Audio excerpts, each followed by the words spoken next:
আর যদি ইমাম সাহেব সালাম ফিরাইতে একটু দেরি করে তাহলে জনগণে মুসল্লিরা কি করে পিছন থেকে মানে স্কুল মারে এই ইমাম সাহেব কি হুতে গেছেন না ঘুমাই গেছেন না শুয়ে গেছেন মানে পাবলিকের মুসল্লিদের এরকম উগ্র মেজাজ নিয়ে মসজিদে আসে।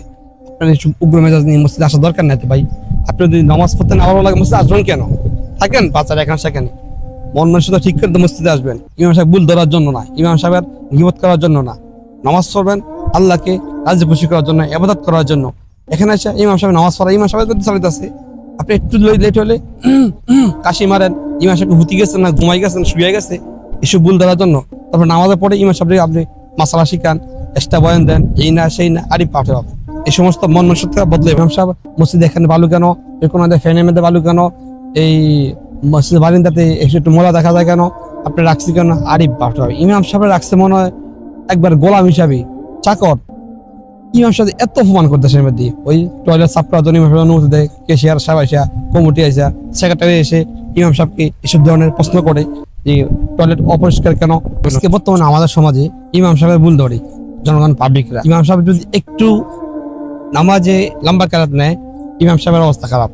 নামাজের পরে এসে পার্সোনাল এসে ইমাম সাহেবের বাটান দেয় এবং কি আরো কত কাহিনী দেয়। মসজিদে একটু যদি কেরাত লম্বা করে কি করে পিছনে মুসল্লিরা আরে পাঠা তার দুনিয়া সকল ব্যস্ততা মসজিদে আসলে ইমাম সাহেবের পিছনে ইমাম সাহেব এই ভুল ধরে ওই ভুল ধরে। ইমাম সাহেব মসজিদে এখানে বালু কেন আরে পাঠা ইমাম সাহেব রাখছে মনে হয় একবার গোলাম হিসাবে চাকর। ইমাম সাহেব এত অপমান করতেছে মধ্যে ওই টয়লেট সাফ করার জন্য ইমাম সাহেব অনুমতি দেয়, কেশিয়ার সাহেব আসা, কমিটি আসা, সেক্রেটারি এসে ইমাম সাহেবকে এসব ধরনের প্রশ্ন করে যে টয়লেট অপরিষ্কার কেন, প্রস্তাবনা অপরিষ্কার কেন। এই হামতাম এই সুপ অপমান ইমাম সাহেবদের উপর করা হয় আমাদের বাংলাদেশে। এটা কি বাস্তব বলছি না? খাস করে গ্রাম ভিত্তিক এলাকাতে বেশিরভাগ ইমাম সাহেব এত অবহেলা করে কেন ভাই? ইমাম হলো সমাজের নেতা, নেতাকে আমরা এত অপমান করি। ইমাম সাহেবের বেতন কত দেয় আপনারা? হাইজগারে 5 থেকে 6 হাজার টাকা। ইমাম সাহেবরা এই বেতন দিয়ে চলে কিভাবে বলুন তো? তারপর ইমাম সাহেব আরে পাঠে পাবো। ইমামকে মনে করেন না ভিতরে ইমাম রাখে নাকি মুখে বলেন ইমাম সাহেব জনগণের নেতা, সমাজের নেতা, মুখে মুখে বলেন, কিন্তু অন্তরে কোনো ইমাম সাহেব শ্রদ্ধা, ভালোবাসা, মোহাম্মত একটু করতে নাই। চাকর মনে করেন আপনাকে চলতে পারেন মাসে 5-6 হাজার টাকা দিয়া। ইমাম সাহেব চলে কিভাবে? মোহাম্মত করা, ভালোবাসা দেওয়া, আর পারলে পার্সোনাল কিছু হাদিয়া দিয়ে দেওয়া। ইমাম সাহেব সুন্দর মতো চলতে পারে, ফ্যামিলি সুখে থাকতে পারে। আপনাদের ভাই দিনী ভাই, ওনার ভিত্তিতে উনি আল্লাহর গোলাম, ওনার ভিত্তিতে এলেম কালাম অভাব নাই। উনি নবীদের ওয়ারিস, নবীদের মতো সম্মান করতে হবে ওলামায়ে কেরামদেরকে। আর আমাদের সম্মান কি করে? ইমাম সাহেব আসে কমিটি আরে পাঠে বাপ তে সুদ খাইতে ফ্যাটটাই মনে করে বয়ে ফেলে, গোশ খাইতে খাইতে ফ্যাটটাই বলে ফেলে। যদি সুদের বিরুদ্ধে ওয়াজ করেন তাহলে ইমাম সাহেব সাক্ষী শেষ, গোশের বিরুদ্ধে কথা বলেন তাহলে ইমাম সাহেব সাক্ষী শেষ, হক কথা বলেন ইমাম সাহেব সাক্ষী শেষ, হক হালালি কথা বলবেন ইমাম সাহেব নামাজ পড়ে ফজর আগে ইমাম সাহেব শেষ, এশার পরে আইসা ইমাম সাহেব হুমকি দেওয়া যায় ফজর আগে যাবেন না হয়। এই দেশটা এরকম চলতেছে কেন? মুখে বলেন ইমাম সাহেব সমাজের নেতা, অন্তরে কি? আপনাদের অন্তরে অনেক কিছু খারাপ। এসব দুর্গন্ধ না হয় কি দূর করতে হবে, সমাজকে সুন্দর করতে হবে। আর এখন থেকে সমাজে যে কোনো মসজিদে কমিটিরা, সেক্রেটারিরা যারা আছেন ইমামের সাথে উল্টা ব্যবহার করলে, উল্টা চোখে তাকালে সমাজ আপনাদেরকে দেখে নিবে।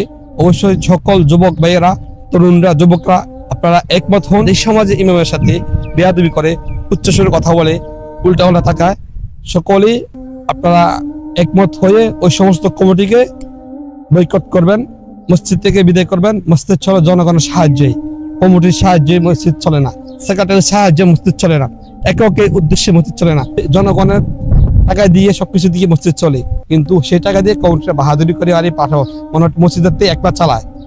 অবশ্যই যুবকরা সচেতন হন, সবাই একমত হইলে এই সমস্ত ফাজলামি, বন্ডামি, কমিটি, সেক্রেটারি ঠিক হইতে বাধ্য হবে। আমরা সবাই ইমানকে রেসপেক্ট করি, সম্মান করি, ইজ্জত করি। ওকে, ইমান কি ঠেকা পড়ছে না আপনার জন্য 5-6 হাজার টাকা, আপনার জন্য 5-6 হাজার টাকার বেতনের মধ্যে এখানে পড়ে থাকা ইমানকে ঠেকা পড়ছে?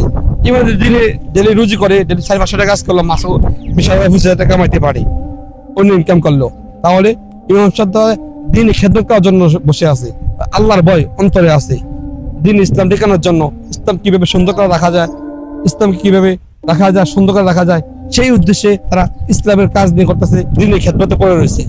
তাহলে একটা রিস্কাওয়ালা দাও, রিস্কা চালায় ডেলি মাসে 10 থেকে 15 হাজার টাকা ইনকাম করতে পারি। আপনি ইমাম সাহেবের বেতন কত 5 থেকে 6 হাজার টাকা, তারপর কি বড় বড় কথা বলেন। এই সমস্ত কমিউনিটি সেক্রেটারি যারা আছেন তাদেরকে বয়কট করুন। সমাজের সকল যুবকরা একমত হন, আমার সাথে যদি কথা আপনি একমত হয় ভিডিও শেয়ার করে দিন। সমস্ত কমিউনিটি সেক্রেটারি, সমস্ত এলাকার মানুষ যারা এইসব সমস্ত লোক আছে তাদেরকে আমাদের ভিডিও পৌঁছে যায়, অবশ্যই ভিডিও শেয়ার করে দিন।